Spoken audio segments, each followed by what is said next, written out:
Hello, let's read the Bible with the New Testament from the book of Acts, chapter 23, in the updated New American Standard Version. Paul, looking intently at the council, said, "Brethren, I have lived my life with a perfectly good conscience before God up to this day." The high priest Ananias commanded those standing beside him to strike him on the mouth.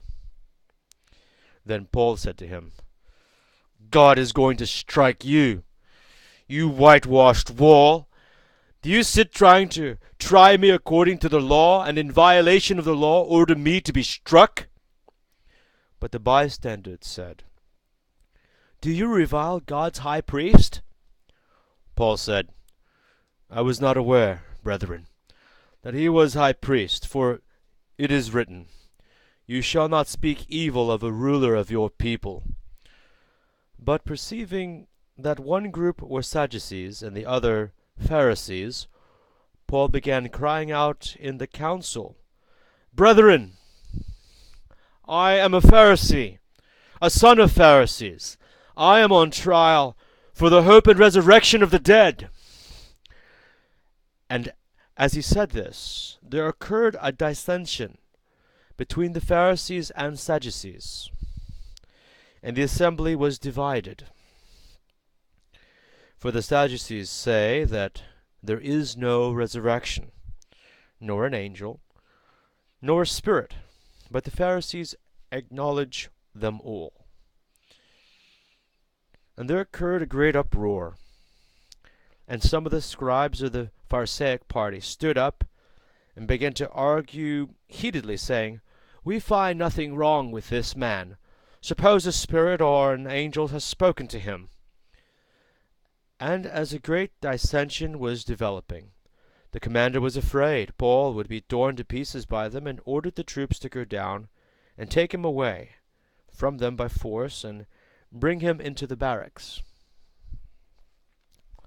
But on the night immediately following, the Lord stood at his side and said, "Take courage, for as you have solemnly witnessed to my cause at Jerusalem, so you must witness at Rome also."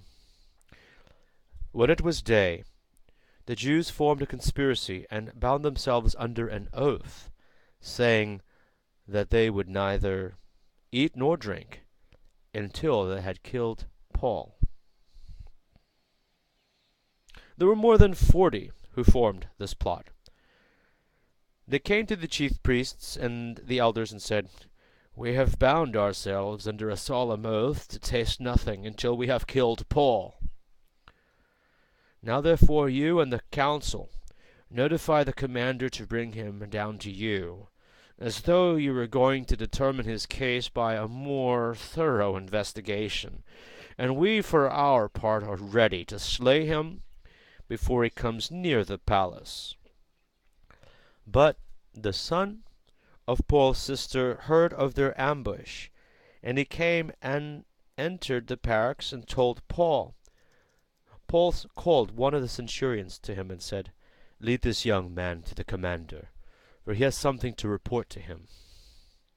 So he took him and led him to the commander and said, "Paul the prisoner called me to him and asked me to lead this young man to you, since he has something to tell you." The commander took him by the hand, and stepping aside, began to inquire of him privately, "What is it that you have to report to me?"